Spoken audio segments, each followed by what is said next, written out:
G'day, I'm Mike Hayes and welcome to Jazz Guitar Chord-melody, part 47. Today we'll be discussing one of the most exciting devices in music, the pedal note. It can be a pedal tone in the bass, or it can be a pedal note on the top of each chord. And this is found in all styles of music. Today, of course, we're discussing the relevance of pedal notes in jazz. Now, some of the popular jazz tunes where you can listen to the pedal bass or the pedal note are in the introduction of Duke Ellington's Satin Doll. You can hear it in Herbie Hancock's Dolphin Dance. And while we're talking about dolphins, it can also be found in Green Dolphin Street. Okay, we're going to hop right in and investigate what exactly this pedal note sounds like and some of the places where we can use it in introductions and bridges and all sorts of situations in jazz guitar. But before we do, just a quick reminder to subscribe if you haven't already, and don't forget to click on the notifications so you'll be notified just as soon as our latest videos are available. Okay, let's jump in and see what we've got in store for you today. There's an effective way that we can create the feeling of suspense by taking the tonic chord and then moving it a minor third higher. Let's start with an example in C major. Our first chord will be C, then we'll raise the pitch of the C major chord 3 semitones higher, which of course will produce an E flat triad. Notice how I'm sustaining each chord for 2 beats. And the idea is to now move back to our original chord, the C major chord, move back from the E flat chord in semitones. So the next chord will be D major, and then D flat major. And by this time, we're on to bar 3. And now that we've made it back to our C major chord, we're going to continue moving down chromatically to a B major chord, then to a B flat, and then start moving back to the C major chord. And we do that by playing B major. And that's the basic concept. I'm going to play this sequence through twice, so we'll end up with an 8-bar sequence, and then we'll discuss how we can turn this into an introduction. Obviously, we could just keep looping around these same 4 bars, and the idea is that it gives the feeling that we're pulling the carpet from under the listener's ears. Because of all the chromatic movement, it seems like momentarily we've lost a sense of musical gravity. Okay, let's have a listen to what I'm talking about.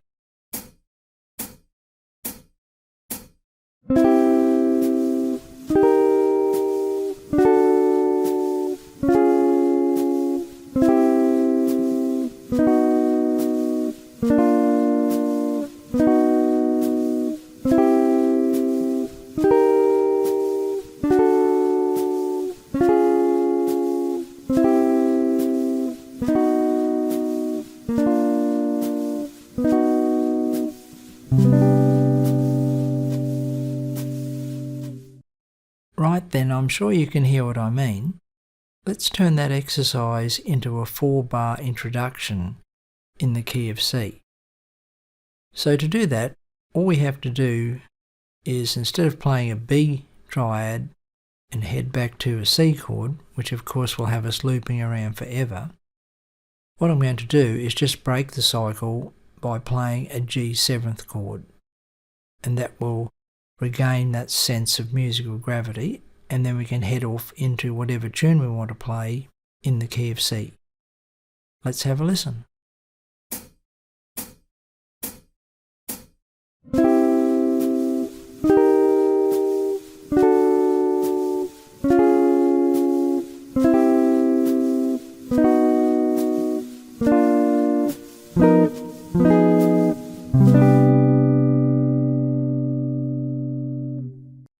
So as you can see, you could make an 8-bar or a 12-bar introduction, And whenever you want to begin the song, you just use a G7th chord to mark the beginning of the tonality of the song. Okay, now we're going to introduce our pedal note.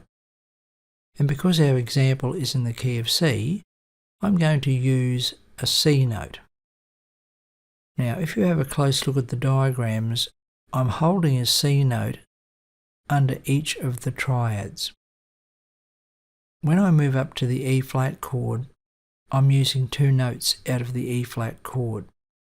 The C pedal note is replacing the tonic note.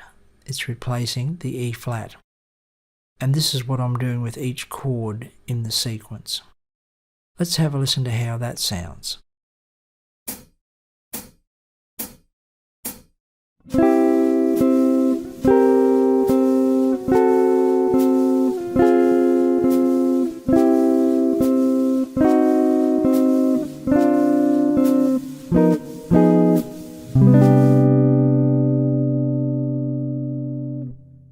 Can you hear how that pedal tone has introduced that feeling of suspense? And obviously I've kept my example really short here, just over 4 bars, but the longer you made that introduction, the more dramatic the effect would be. Okay, let's move to another key and we'll use a different interval as the pedal note. Right, I'm in the key of G and this time I'm going to use a 5th as the pedal note. So the note I'll be playing under these chords will be the note D. I'm also going to use this as an example of how we might finish a song.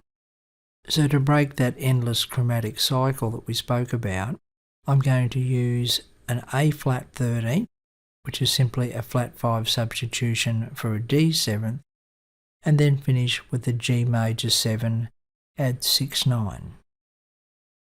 Let's have a listen.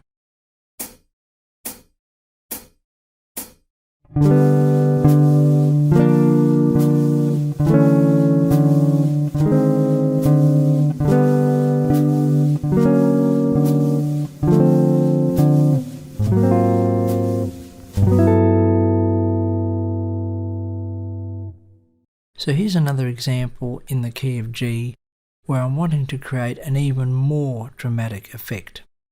And what I'm doing here is simply using that chromatic movement with each chord, but each time as I begin the cycle, I'm changing the inversions of the chord. You'll hear each time there's an added intensity as we play different inversions of the chords. Here we go.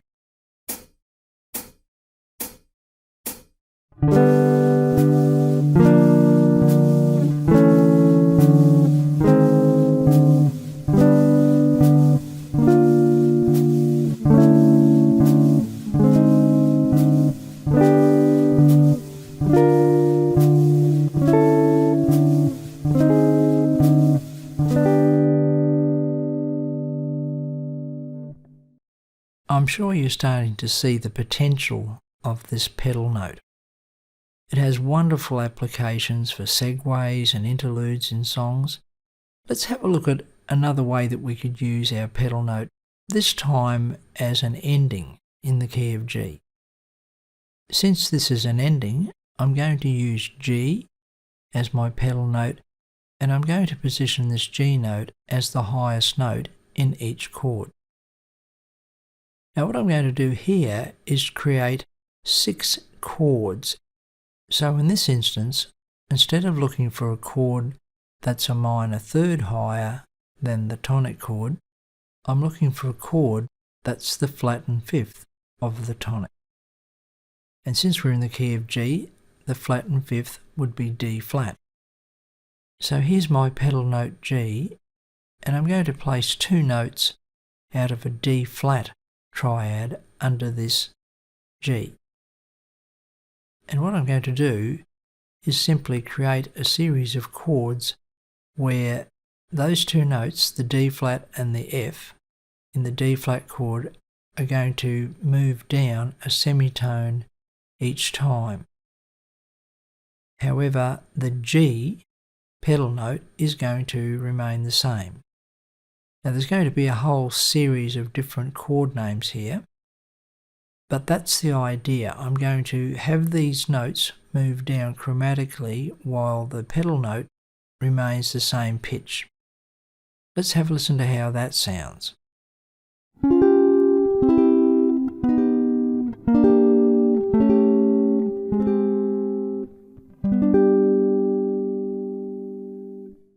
And now here's the same ending, only with a bit of a surprise. Instead of finishing on a G chord, I'm going to finish on a G major 7.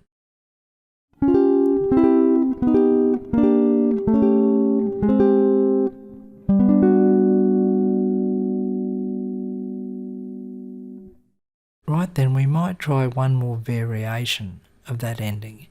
This time I'm going to finish on a G major 9. I'm still thinking of the last chord as a G chord, but as you can see, there's a lot of different options there. Let's have a listen.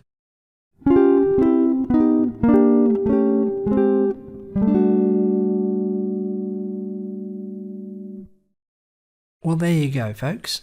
That's all for this session. No matter where you are in the world, I do hope you've got something out of this video. Remember, it's not what I'm doing, it's what you do with this information. If you use these ideas as springboards to help you develop your own musical style on guitar, I'm sure you'll get a lot of satisfaction out of it. And as always, I look forward to catching up with you again next time. Bye for now.